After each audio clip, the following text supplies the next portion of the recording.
de la fenêtre attrapait gravement des mouches.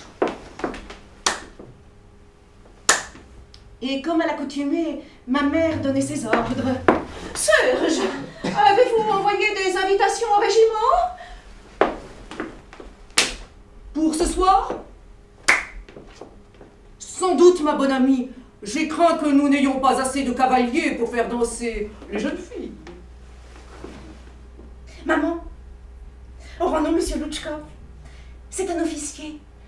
Il paraît qu'il est allé en France combattre le tyran Bonaparte. » Notre seule autorité est celle du tsar Nicolas Pavlovitch Ier. Nous devons protéger le trône et sauvegarder la foi orthodoxe.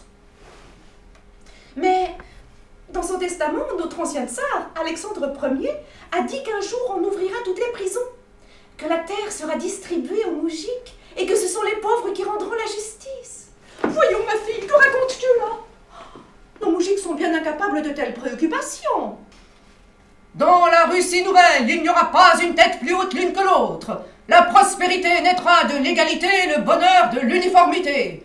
Et lorsque toutes les différences de richesse, de culture et de race auront été anéanties, les citoyens se verront fixer un lieu de résidence et un genre de travail conforme aux intérêts de la République. Que sont les passions humaines face à la destinée, cette volonté supérieure qui conduit les hommes au gré de son caprice? L'homme serait-il à la fois coupable et innocent? Coupable de se laisser gouverner par ses passions et innocent d'être le jouet de la fatalité. Théodore appartenait à une grande famille noble.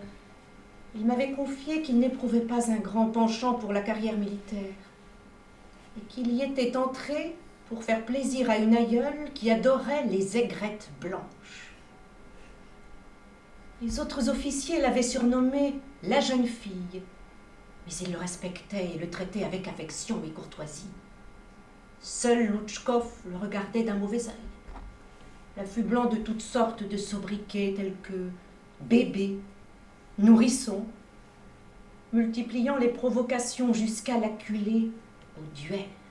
Pourquoi cet arbuste est arraché? Maintenant ses feuilles se flétrissent. Pourquoi vous ne me parlez pas de Monsieur Loutchkov aujourd'hui?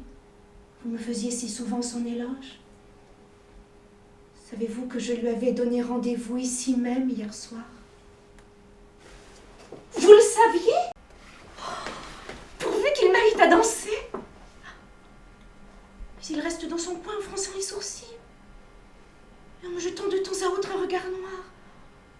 Et bien qu'il vienne, je sais qu'il est orphelin, qu'il a grandi dans la gêne et la contrainte, qu'il se bat contre l'esclavage et qu'il hait l'hypocrisie. Étranger sur la terre des vivants, esprit exilé dans un autre monde et qui venait errer dans celui-ci.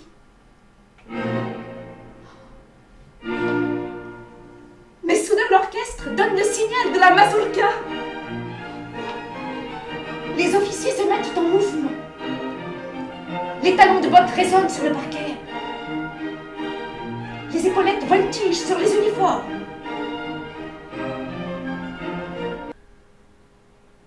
Le soir, je mis la fleur dans un vase sur ma table de nuit, tout en me remémorant ces vers de Lord Byron. Ce cœur devrait cesser d'aimer lui-même, voyant pour lui les autres se fermer. Mais il n'est plus possible que l'on m'aime. Ah, qu'on me laisse aimer.